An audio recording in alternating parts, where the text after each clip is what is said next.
aware of the fluidity that you can actually choose to run the energy in. I very much understand that, and I'm working on it too. I'm actually working on it. All right, pull it up straight, like handle it and hold it.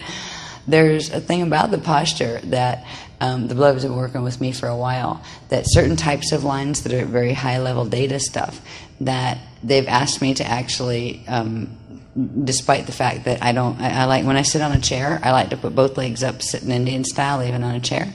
It seems to be the most comfortable thing that feels right for me.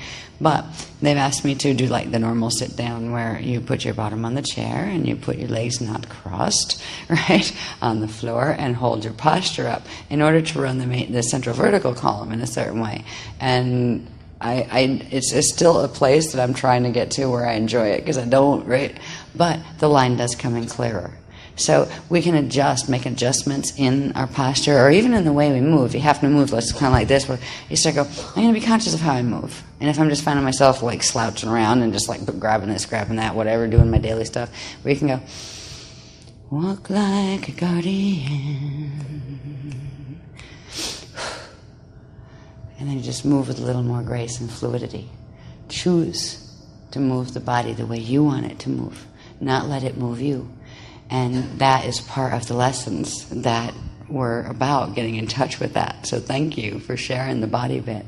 I still don't do it all the time, but hey, I can shift. I'm learning to. They say to me a lot of times that, you better wrap your mind around this fact, sweetie, because the contract you've got, you are high council. You are an ambassador from numerous places, and you can learn to hold yourself that way, right?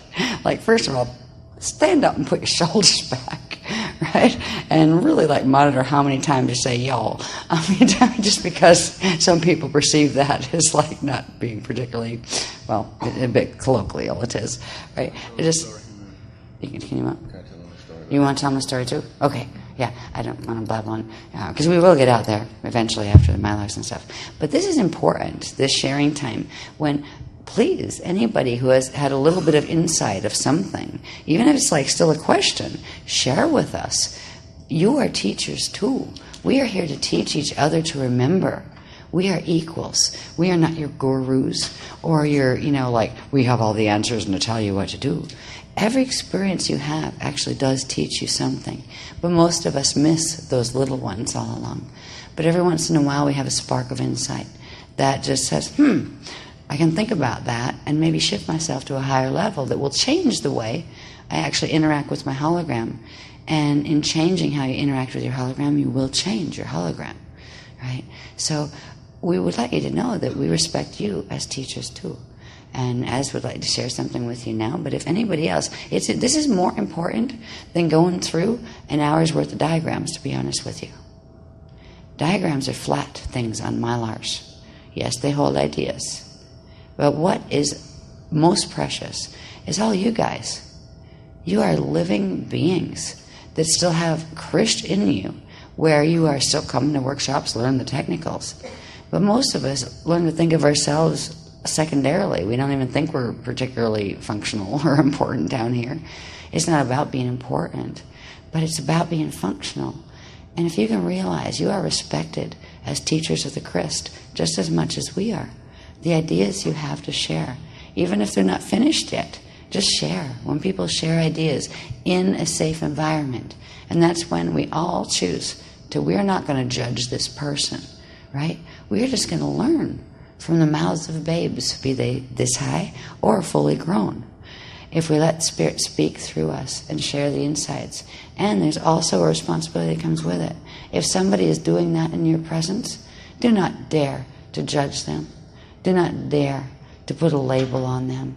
Respect them for a Christic being that they are, trying to share with you a bit of insight, even if it's an insight you don't have or agree with. We have to create a safe environment with each other where we can speak with each other and respect each other even if we disagree.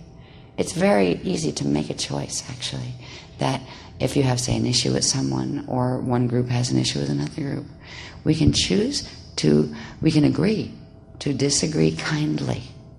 That doesn't mean we have to all agree with the same ideas. But if we both agree to have mutual respect, we create a safe environment where everybody can learn from each other And that's what we are hoping. That is part of the transcendental level of thinking, where you go beyond just the little me thing. And you start to realize everyone in your hologram is a part of you. And they can look at you and say the same thing. It is a transcendental state, transcending the little me identity of just I'm here and I'm finite. And there are levels that words cannot touch, that when you get into these spaces, you can understand every cell in a leaf of a tree that you happen to pass by. You can feel the entire life field without even seeing it, of every bug form, tree form, animal form, just by walking through a forest in that state. You know all of it as a part of you, as your body. It is being at one with the immediate environment. If you want to be at one with the cosmos and God Source, it starts with the immediate environment around you. So anyway, I'll shift that to you now.